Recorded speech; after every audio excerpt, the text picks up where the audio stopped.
like, I would say yes, like the difficulty thing. Like, people are always so like, what's social media ROI? Like, it's this big mystery, and like to me, I'm kind of like, all right, so get some in-page analytics, like stick the code in, and like you track, all right, where are my, my traffic is coming from, like Facebook or Twitter, and then you just track, like, okay, who's coming in and filling out a form and then making a purchase or whatever. And like there are tons of tools out there, like Argyle Social, HubSpot, Performable, like those are just like 3 right off the top of my head that like you could track to see like what does that.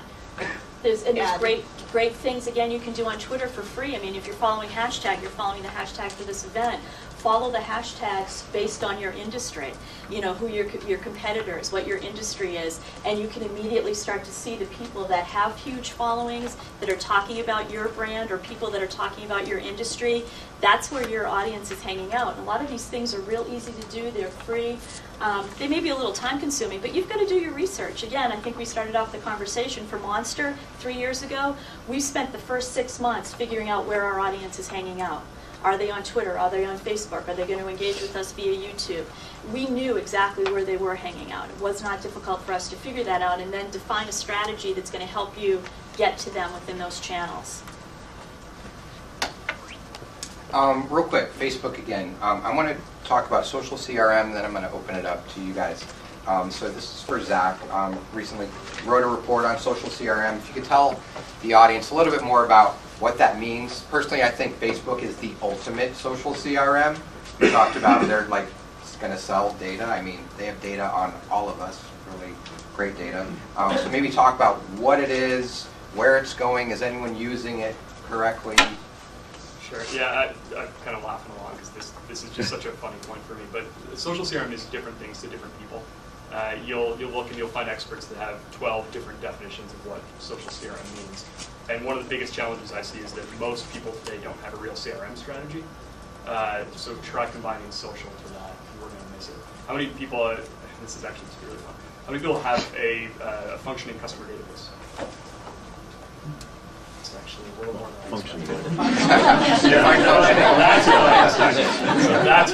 That's kind of that qualifier there, functioning customer database. We've spent decades setting up CRM systems internally in companies, and we're still trying to iron out what does this mean, how does this work, what do we do with our customer database, how is this actually going to function, this functional need. But then social, how many people have a functioning social strategy at their company? Functioning being operative. Okay. How many people have combined those to have a social CRM strategy at their company? You've got one there. That's why you're here. I guess. You've got one, or you got? No, because what I would like to know more about is attribution. So if you've got social CRM and you've got a good social strategy, are you able to see attribution? We can absolutely. And that's what you. I mean, what's the algorithm to get there? Is it a good social strategy and a good CRM database strategy? Oh boy, define attribution. Yeah, I would say that. I mean, it's a great question. It's probably much more technical than for me to answer. I mean, I'd love to have our CRM folks here because we've had some huge successes integrating both. Can you define attribution? I'm sorry, for people. John, you want to define attribution for us? We're getting sales from our social engagement. We're generating revenue. Yeah, that's a really tough one. I mean, that's a really tough one. I think that is the one biggest challenge that most organizations, unless you're a retail brand, for a brand like Monster, that's a really tough thing. So we see it more on the employer side. So we know that when we're engaging with them within social, on our customer side, and they're attending webinars, and we're seeding that out through our social channels, and we know that they're opting into our CRM newsletter, and we know that we've been able to drive traffic to those webinars, which again in turn has driven sales that month. Then we can kind of put that correlation together. It's a really tough one. I mean, I would love it if somebody has a solution for how to figure out an effective way to measure that how social is driving sales for your organization, because every event that I'm at, that is one of the biggest challenges that we're all faced with. We have anecdotal evidence, and we certainly know how CRM is helping within our social efforts. I mean, for a very simple example, we put a call to action in one of our we have millions of seekers that opt into our newsletters every month. And one of our newsletters went out on a Monday, just letting people know how we're engaging with them on Facebook. By the end of that day, we doubled our likes to our Facebook page with that one newsletter within less than 24 hours. So obviously, you're going to do more of that, but sales is a tough one. I mean, that's a big one for us. That's one of my focuses between now and the end of the year, is to figure out how to, and how to really engage our sales force within social too, because that's very, very tricky, because sales guys just want to sell. Yep. And the whole point of social and networking and community is you've got to build up that community, right? So you can't just go in there and expect people to buy stuff from you as soon as you start following them on Twitter or engaging with them on Facebook. So it's hard to, but when you do it really well, Marketo, I don't know if any of you guys are familiar with Marketo, they've done some terrific webinars on how to really empower your sales force to engage within social that really does translate into sales leads for your company. And we don't just want to sell. No, totally not. No, you're not a sales guy. Yeah. So back to the social CRM question. I'm not sure it exists today. I'm not sure social CRM is something that is out there. There are social customer relationship strategies. That's very real, and I see social CRM attributed to that very often. How do we interact with our customers online? Social CRM. So that's kind of a broad approach. Sure. Just had lunch with the customer. Social CRM. So you think there are a bunch of different tools that are doing this that you combine together, or Potentially. This is not something you can go and buy on the shelf today. This may be something you can buy on the shelf in a few years, and it's going to come from the CRM players. The social players will not be able to sell you this because it's going to take a customer database, it's going to take a CRM system to get to social CRM. What the social players are doing is they're building integrations. They're dumping their data out into databases. They're building data overlays. They're working very hard, and it's getting us there. It's a great gap to fill right now. But social CRM, you're going to need a functioning CRM system to get there. Or we're talking about a social customer relationship strategy, which I see as something pretty different. From a technical perspective, a vendor selection perspective, social CRM should probably start with your database. So let me give a quick idealized kind of use case for what I would like a social CRM to be. I'm traveling, I'm tired, I'm tweeting, I had a bad flight, whatever. I show up at the hotel, the desk clerk says, "What's your name, sir?" Checking in. He looks and he can see me and my social footprint and say, "Good evening, Mr. Keekbush. Oh, I see you had a rough flight." Something like that. Or he knows that last time I was at the hotel, I had bad service, something like that. So he has that extra touch point. And there are hotels doing that, as a matter of fact, and that does creep some people out, because not all of us are. Not every consumer you'll find is in this room who's very happy and excited about social media. And even some people on Twitter, on Facebook, are going to be creeped out that someone they're selling to, they're giving money to, has been watching what they're doing. That's weird. Now let's think about it the opposite way. Let's think about Comcast. And I'm not one to go online and bash Comcast, so instead I'll do it to this room. They'll do it for you. If you go online and you tweet something about Comcast Cares will be there. They have paved the way for social customer support. They have shown you that this works, and they've boosted their brand reputation, and they're actually doing better than they used to because they've built this presence. Okay, so let's think about how this actually works. If you call Comcast, the first thing they do, you enter in your customer number before you can talk to anybody, because they're not wasting your time with you if you're not a customer. Now, if you go online, you can't access the frequently asked questions unless you've logged in first. You can't get to the online chat unless you've logged in first. They need to know that you're a customer, and they need to know if you're a high-value customer. If you're actually paying, if you haven't complained every month.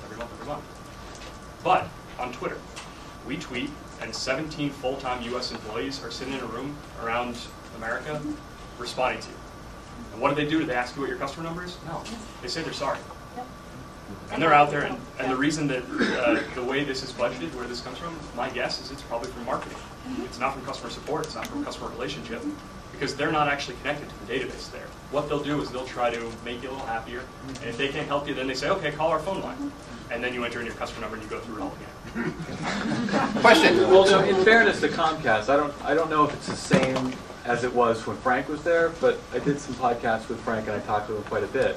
He would actively take conversations offline. So his team wasn't just focused on being nice in the social channels. They tried to solve problems by calling people. So in fairness to Comcast, I think that's important to point out. Yeah, no, in fairness, they're really helping themselves and they're helping customers, and I should be a little more fair than I am, but I think there's a big missed opportunity of what they haven't done, which I assume they're going to do in the future. Absolutely. Also, in fairness, to add some more context to Comcast, it was really Frank Alliance, not Comcast, that really paved the way.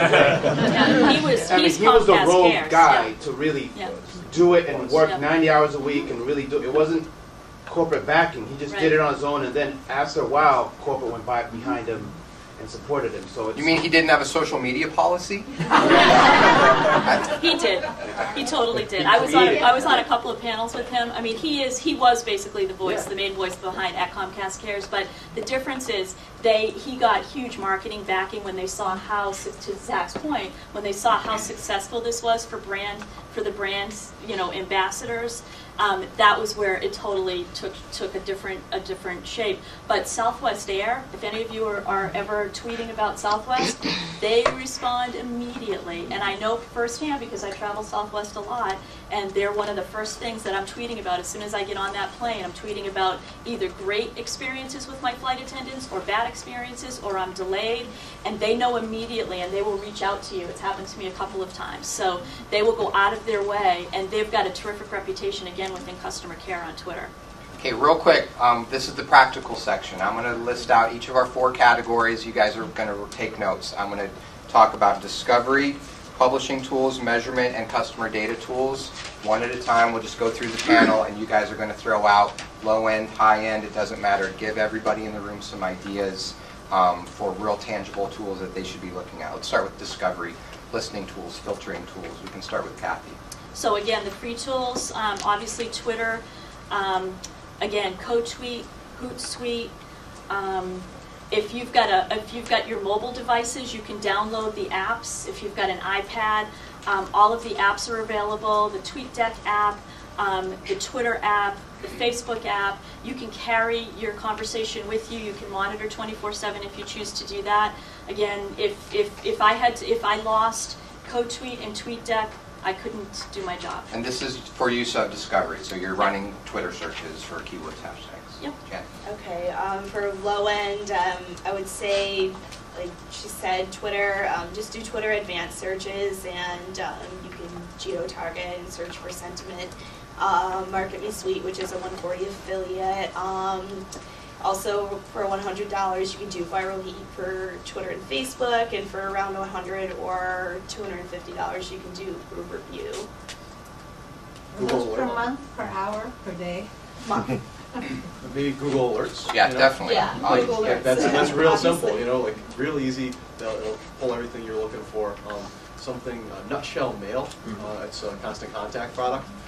It's a great way to get either 3 times a day, twice, or daily updates as to what's going on with your social networks. So you can tie it into Facebook, Twitter, things like that. Zach, got one? On the free end, socialmention.com is one of my. It's a great one. go-tos. Social mention, that's a great one. Yeah, I love that. I'll take a slightly different approach, and I'll tell you for the enterprise, cheap, middle, and expensive, which is going to start at about $10,000 a month. That's the cheap one. So on the cheap side, there are tools that are affordable. A Sysomos, a Radiant 6, Crimson Hexagon will be a little bit more expensive. Alterian SM2 is quite popular. As you increase in price, you can look at Visible Technologies. You can talk to Collective Intellect, Vol24. Increasing in price beyond that, you can look at Symphony, Nielsen, which is now NM Insight, Conversion, and we're now talking $500,000 a year, potentially upwards over $1 million. I'm going to throw out Clout, too. If you believe in their algorithm, it's a good way to find influencers in certain absolutely. topics. Does that imply you do not believe in their algorithm? I'm algorithm agnostic. Publishing tools. No, publishing tools. Again, we use for scheduling. You cannot beat, CodeTweet. Again, we do all of our scheduling of our tweets through CodeTweet. We will upgrade to CodeTweet Pro at some point, we hope, and be able to schedule through Twitter, through Facebook, as well as through our blogs. Janet, publishing tools? Publishing tools, Hootsuite. They also rolled out some new analytics. Sprinkler, Deliver It, the 3 that I mentioned, which are Garius, Buffer App, and Timely. Also, Crowd Booster and Social Flow are 2. Crowd Booster is pretty affordable to free beta right now. Social Flow is $2,000 a month. Both will help you with timing very scientifically. Guys, anything else on the publishing side? Well, I mean, potentially, which is part of publishing we're talking about, the Sprinklers and Spreadfast are doing different kind of publishing. We've got the blog tools we haven't really talked about at all, but WordPress is a fantastic tool, and Tumblr's very good to use. And then potentially, I mean, publishing, we could be talking about larger scale of the community platforms, the social suites, the Jives and Lithiums Yes. that fit into this space, and Intelligent, Zynga, KickApps, and Fox, I don't really know. But those will charge $100,000 plus, but we'll do a whole suite of a lot of these things. All right, measurement tools. Let's get some advice on measurement tools. Kathy. Again, we use a combination of the free and the paid tools. Again, for us, it's very sophisticated. We're measuring on the traditional media side as well as the social media side, so we're using a combination of Crimson Hexagon, Prime Research, Radian 6, Spreadfast. Those are probably the top level. Okay. I really like Tap 11's analytics. Tweet Reach has a variety of price levels. Those are mine too, off the top of my head. Just building lists in Twitter, just kind of following things that way. It's pretty easy. Also, Sysomos has a full tool as well, very similar to Radian 6. And I've got to again speak to the enterprise. IBM, SAS, what Autonomy has been doing. I mean, these big traditional measurement players, they also do social. And then finally, customer data, CRM type solutions. Kathy, any recommendations? Again, it's not my total area of expertise, but I'm happy to let anybody talk to our CRM team who do it better than anybody else if you want to follow up. I really like Bantam Live, Sprout Social, Blue Camaroo is awesome, and Nimble looks pretty promising as well. Don't have any recommendations, not mine too. Yeah, Both Bantam Live and Jitter Jam were two that I was Yeah. watching, and both were acquired in the last few months. Jitter Jam just got acquired this week, right? This week. Yeah, Jitter Jam's pretty cool. And on the other end, you've got IBM, Microsoft, Salesforce, you've got CRM. So what are those others that you're talking about? If you already have Salesforce, what are the other things that you're talking about? These are social-specific CRM, so they're only connecting to social. They're creating a separate database just of your social interactions. And so if you don't have a good CRM system in place now, Jitter Jam and Bantam Live could be worth talking to. But they're sort of each has its own nuances to it. It's sort of a social outreach, containment, measurement suite. Real quick, I want to throw out a mention there's a Gmail plugin. It's called Reportive. It's pretty cool. It's not a CRM per se, but if I get an email from Zach, I'm going to see his last few Twitter mentions. I'm going to see his LinkedIn account. I'm going to see all of his social connections. So if you get emails from people in Gmail, you can get a lot of insight into who this person is. And at very worst, it covers up the ads on the side of Gmail. Definitely. And just as like Reportive, only prettier. REPORTIV. Sometimes I think Janet's just making up these names. Just as purple. Ed, does everyone feel like you have something tangible now? You can go back to your desk today and say, I have these few things I want to look at. Nod, no, you did a horrible job. I'm assuming you got something. Yes, sir, in the back. One thing that hasn't been addressed specifically is LinkedIn, which is a pretty valuable definitely. B2B social network. And I'd love to hear from the panel if there are any specific tools that fit into any of these categories, listening, publishing, whatever. That's an excellent point. In LinkedIn, obviously, they just hit 100 million users this week. They're opening up a lot of APIs. I know at DIG, we're personally using a lot of the API data with some of our efforts. Panel, how do we tap into LinkedIn and the conversations taking place there? So I've heard, this is like one area that I'm not a creator, so I'm not like a total expert or anything, but I've heard that like their API, like it does sound like you said, like it's opening up, but I've heard their API hasn't been quite as open. No. Or so as far as like the other publishing platforms where you could like, like Hootsuite, so I've got this blog post, I'm gonna publish it to our Facebook page, I'm gonna publish it to our Twitter account, boom, boom. Like, I would love to be able to do that for our LinkedIn group as well and share it there, but like because their API hasn't been quite as open, like you couldn't do that. I'm really hoping that I'd be able to do that as well and be a little more like crack-lack and productive. So hopefully that will happen.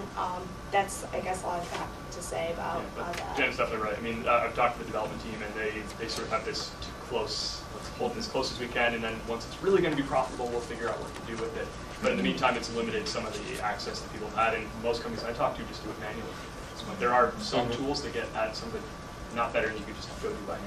You can connect it right with Twitter, so if you want, if you have a connected It's to synced, Twitter, yeah. you can sync it right so it pushes your tweet right on Newsstream. There's Yeah, from a also- publishing perspective, it's definitely more integrated, but pulling data out, I know that there's a lot of talk about the groups API. There's a lot of great conversations happening in LinkedIn groups in those communities, but it's very closed, similar to Facebook. Yes? I want to make a comment on LinkedIn. They have this thing called, I didn't even know of it till recently, it's called answers, it's called questions. Q&A, Answers. yes, Yep. answers, yeah. And some of the groups are opening up, so you can just see what people, throw in the search term and see what people are talking Yeah. about. It may not be in the groups you're in, but in other groups. No, it's a great way to find out. It's a great way to share information. I mean, Yahoo Answers. It sounds really simple. I mean, there's also another new one, Quora. If you Quora, if you guys use, I mean, I'm really impressed with that so far. What I see, there's a lot of media people in there answering a lot of questions, but it's a great way to make connections and network and show your value as an expert in certain areas. So. And Quora is just such a good example that they're fairly good with their API. It's data you can get at somewhat Really easily. impressive so far. I'm yeah. blown away with what it is. I'm sure most of you have used Quora. I don't like to tell people about it because it's a really nice, small, smart group right group of now. people, and the more people that find out about it, it's going to become Yahoo Answers all over again. Yeah, we certainly don't need another one of those. But it's just, I mean, it's another channel is what we're looking at. It's just, if you have just a Quora tool, then you're just going to see what's on Quora. And there will be another channel next week. Yeah. And there will be another channel the week after that. Absolutely true. And That's the tools biggest for thing. those channels. So we'll see you in a few more.